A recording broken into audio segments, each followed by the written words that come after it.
Hello and welcome, I'm Tafarra Gadamu. Tourism is one of the worst hit of industries in this country, primarily because of COVID-19. Hotels have been closed, tour operators saw their businesses come to a halt, and so on and so forth. How bumpy is recovery as the government braces up to kickstart the sector? My guest today, Dessala Metuku, is a tour operator. Dessala, a very warm welcome to the program. Thank you for having me. Where were you when COVID stepped in? That would have been in March. You had a group already in town, right? Yeah, I was actually down in the Bali Mountains, coming back from such a beautiful trip to the Bali Mountains, and with some photographer friends from the US and Botswana. We were just there for an educational trip, and of course, the news was already there, but we didn't know that we would be hit so hard like this.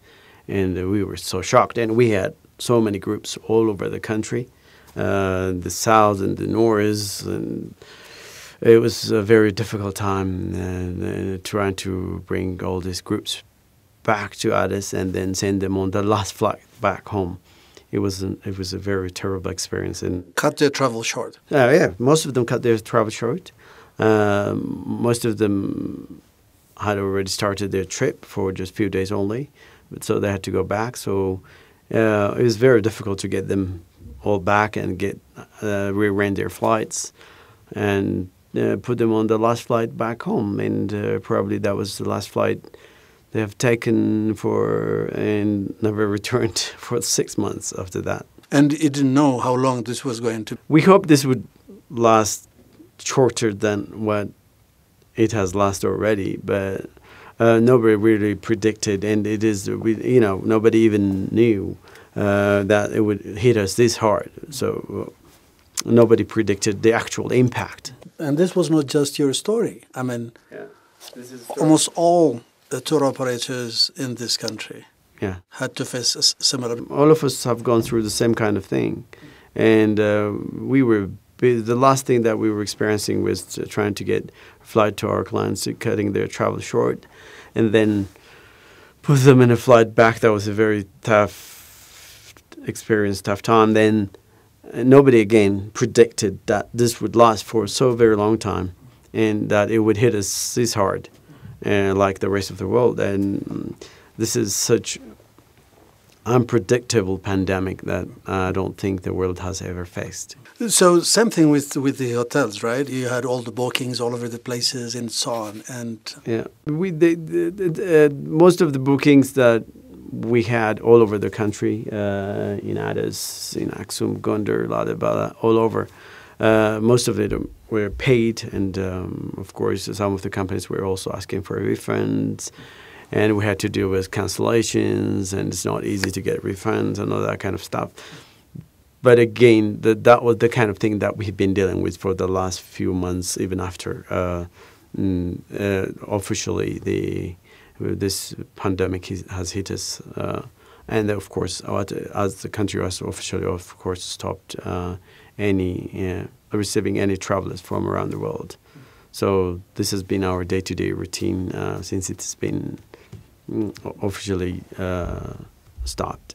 You can't lay off your staff, your employees, right? I mean, by decree, you have to keep them, and all the tour operators for that matter. And that came with serious economic costs, did it not? Absolutely.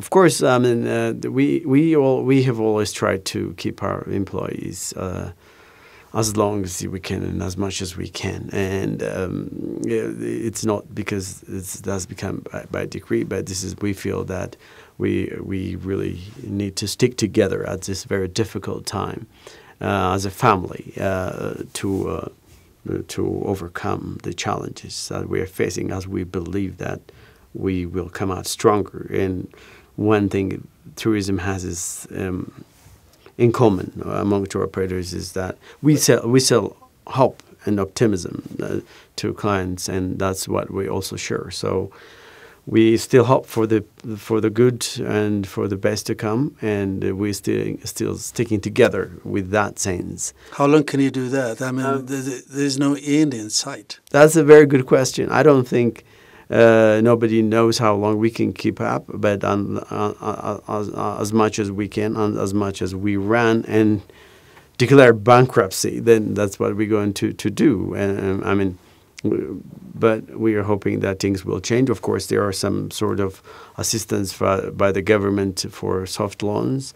But you can't. I mean, hotels can get access to loans, but tour operators cannot. We can. You can? Yes, we can. As of when?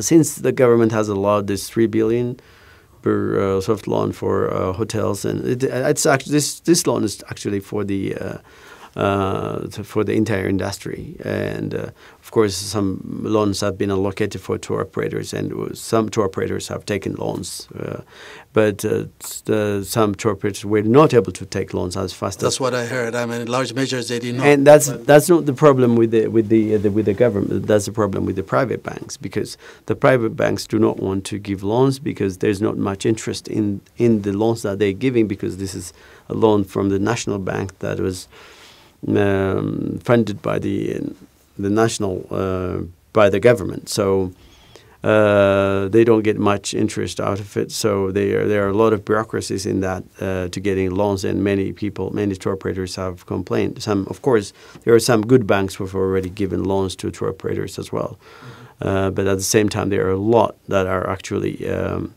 going through a lot of problems because they were not able to get loans from the private banks, because this fund was given to the private banks. So what happens is you have to go to your customer bank and then apply for a loan, and then they process it. So if your bank is really putting a lot of bureaucracy to give the money, or a lot of hurdles not to give the loan because they don't get a lot of interest out of it. Of course, it's the private banks who are actually responsible for this. And the other thing is, of course, this loan is supposed to be just for 1 year. But as you can see, because of the unpredictable nature of the pandemic, I don't think we're going to get started in 1 year time from what we can see now. And this 1 year loan is not going to really serve the purpose or to keep us in business as long as we would like to, because from what you can see now, I don't think we're going to get started to see even a single client, even if we would like to get started. Right, we'll talk about that in a bit. I mean, you don't specialize in any particular place. You cover pretty much the whole country, right? We pretty much cover the whole of the country. Like, we go to the remote tribes of the Omo Valley. We go to the Danakil Depression. Of course, we also do go to the Simi Mountains and the historic routes all over the place that we go. But what differs our company from others is that the level of service that we provide and the way we deliver it is how we really differ. And of course, there are some areas that we tend to give special service, like, for example, photographic expeditions, and of course, for people who would like to do area photography or television filming, all that kind of documentaries and that kind of stuff. So you're basically dealing with lots of people in all four corners of this country. Absolutely. I mean, when your business is affected, theirs as well is affected. Absolutely. I'm talking at the local level where people are the consuming end. Tourism, if you look at the value chain, there's no, from the point that they arrive all the way down to the places that they're going in until they come back, tourism puts money into everybody's pocket, and it touches every sector, from the porters at the airport, of course, from the airline before they arrive, the porters at the airport, and it goes on to the taxis, to the restaurants, to the meal dealers, to the local guides, to someone who actually renting a boat in Lektan or Lake Chamo or wherever, or to the priests in the Geralta or to the local guides there. It really touched everyone and every sector. So in terms of, if we look at tourism in terms of economy,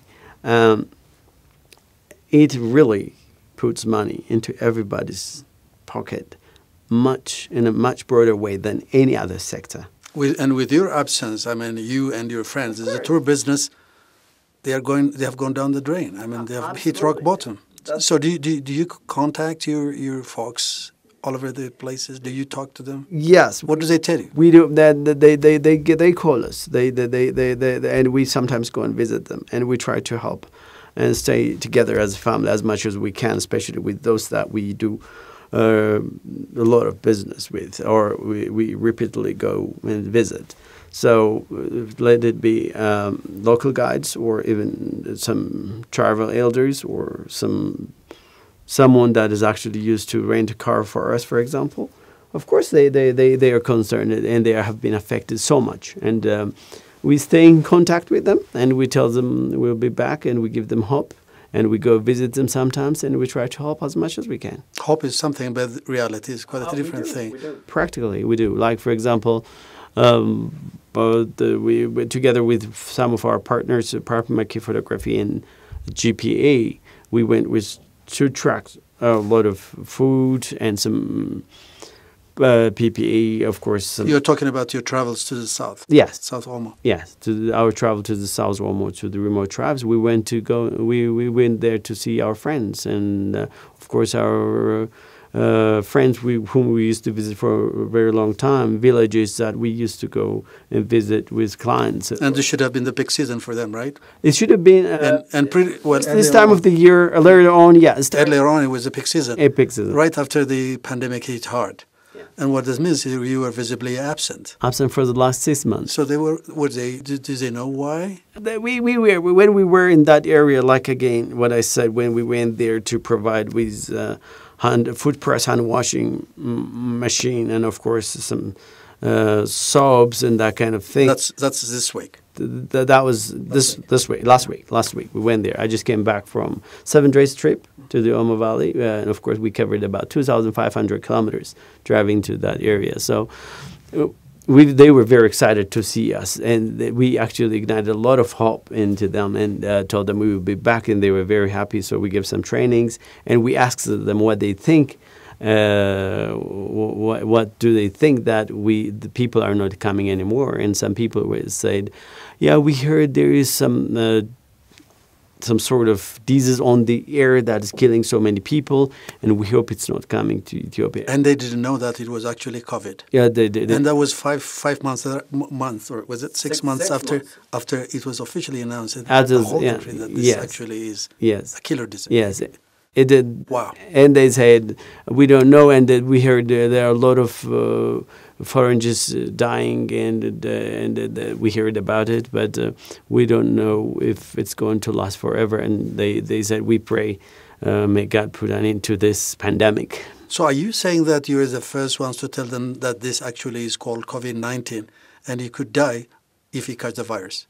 For many of them, what we tried to do was that we went there and we told them that we are here to see you, and we're not just coming only when they are tourists, but as a citizen and of course as a global family, we're coming to see you, and of course to tell you what's going on around the world with this virus, with this pandemic, and this is what you need to do. You need to wash your hands, and this is the soap, and this is also we got some food, some corn and sorghum for you, and we gave them, and we told them about it, and they were so excited to see us, and of course to receive some gifts from us in such a way, and they're very hopeful that we will come back, and we told them we will, and we will definitely be back. And of course these people, especially those tribes in the remote areas, they need more support and more attention, because these are tribes who depend very much on tourism for the last 20 years at least.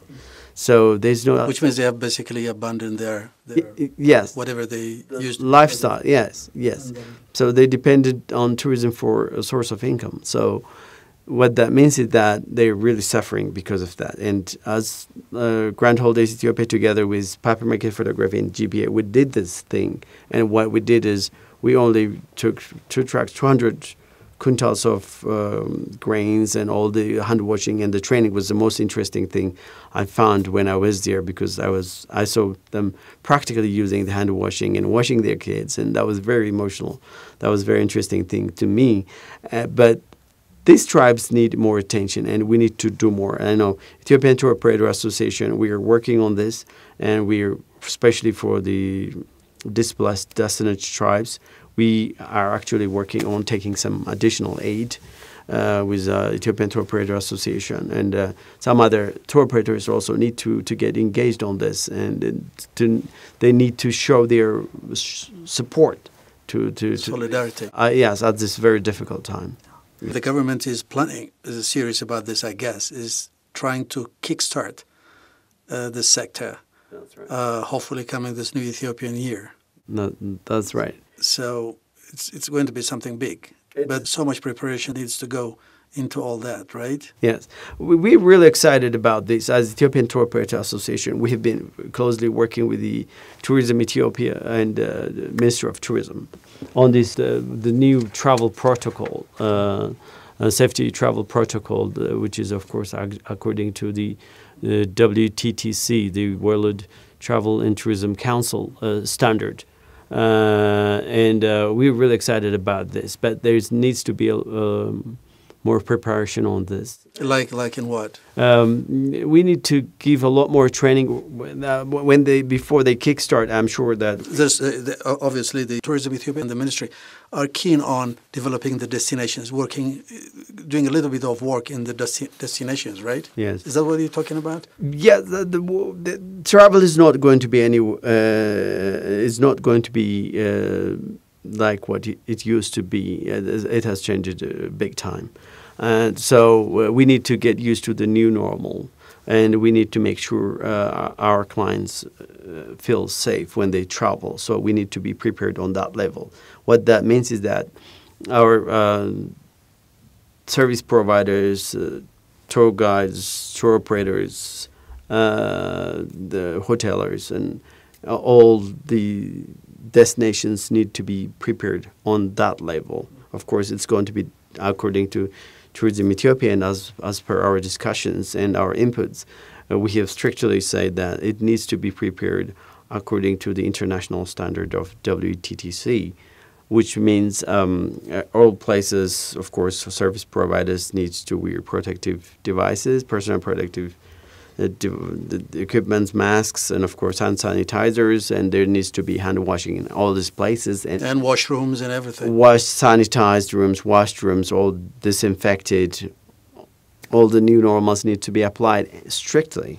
So that way we get the trust of the travelers, and of course we get the certification and accreditation of the WTTC, which means that we can welcome our clients. So what he's saying is this is not going to be easy. It's not going to be easy, but we are up for a challenge, and we're working on this together with Tourism Ethiopia and Ministry of Tourism and Culture. And I'm sure we're going to make it happen as soon as possible, but we need to get it done as soon as we can in each and every place possible where our tourists is going to go. Have they started, though? Those institutions you mentioned, the hoteliers and everything, in all these destinations, in some places I've heard that they are ready to accommodate tourists by basically introducing those key elements. Yeah. I've been traveling to the northern part of the country. I've traveled to Bahir Dar, and I've traveled to Gondar, Lalibela, and all this, and of course in the southern part of the country as well, in the Jinka, Turmi, Arbaminch. The hotels are prepared on such level, but we need to make sure that they upgrade their service on that regard. At the same time, we need to make sure our guides and local guides are trained in such a way. We need to make sure when clients approach the remote tribes, we need to protect them as well. So we need to make sure that our clients are traveling accordingly. And we also need to make sure that the tribes in everywhere, in tribal areas, in all destinations, we need to have hand washing and free hand washing facilities ready as well. These are the minimum that we can do. But if we really get started now, definitely we can get it ready by October, because as we've been discussing, they have already arranged a team of experts who are going to give trainings, and we're going to use our local experts in these areas to give training for our hotels. So they're going to kickstart simultaneously in a couple of destinations. How fast can you have a tourist flying into Ethiopia once you make sure that this is actually on the ground? I'm going to be very optimistic on this, and according to what many people tell us and the requests that we receive, there are so many people that are waiting to get on the first flight to Ethiopia as soon as Ethiopia officially declares it is tourism, it is COVID ready, according to the new term, in terms of the safety travel protocols. So I'm sure we get visitors. How slowly. If we open in October, we may probably get in November, December, which is basically the peak season here. This used to be actually October, November, December, January, February, all the way used to be the high season for us, and it was very difficult to get a single room everywhere during that period. But now maybe we can probably, I don't know, if we get about 10% of what we used to get, we should be very happy with that, because this is something that has to start again slowly. But what matters is how we handle it. Oh. And the other thing is, of course, we're going to be ready in many different ways. I believe different tour operators, hoteliers, and of course the destinations are going to be ready with the new normal to welcome tourists, and I believe so. But we also need to make sure that we are ready also from what is required from a tourist perspective to travel to Ethiopia. Like, okay, there's if you have a negative COVID-19 test certificate, you can travel to Ethiopia. So within 3 days? 5 days. 5 days now? Yeah, okay. 5 days now. So you can travel if you have a 5-day certificate of COVID-19 that shows that you're negative. But what happens when they go back to their country? They probably need the same thing to take a certificate that's not older than 5 days. Are we ready to provide that kind of thing to the tourists? That's a very important thing to arrange. And we need to plan this also together with the other preparations that we are doing. Probably we arrange a desk which deals with only tourists, providing very quick certificate by the time they want to go back home. There is that sense of urgency in terms of developing domestic tourism in this country, partly generated by the fact that COVID-19 is here. I mean, it's does it make sense? Yeah. By the way, this was such a great opportunity for us. I mean, despite being so tragic in many ways, this COVID-19, we would have used it for something really good as well. I mean, you should have taken advantage of the bad thing for something really good, like, for example, developing our domestic tourism. And we have discussed that time and again with the Tourism Ethiopia on developing, while we get ready to welcome international arrivals, why don't we polish our services and test our services of our COVID readiness on the domestic tourism? Because you can easily travel, and it's a great opportunity. We can get discounted hotels, which are actually pretty much empty in many ways. We can get many discounts for our local travelers, domestic travelers, and we can also ask probably Ethiopian Airlines to get a very good discount to encourage domestic travelers. So it was a good opportunity for tour operators to get some business, hoteliers to get some business, and of course the local host community also get some business while we wait for international arrivals. And at the same time, a very good opportunity for Ethiopian travelers to know their country well, which I know many people have traveled around the world and may have wandered to many places, but may have not seen Aksum or Lalibela, such a great place. So we should have taken advantage of that, and I believe it's not too late to start that and to take advantage of this terrible situation for good. But at the same time, we need to move fast on that as well. And we're discussing with Tourism Ethiopia and Ministry of Tourism and Culture on kicking a start on this as well, which have not been started at all. Wow. On that note, I guess we have to end our discussion. Thank you very much indeed.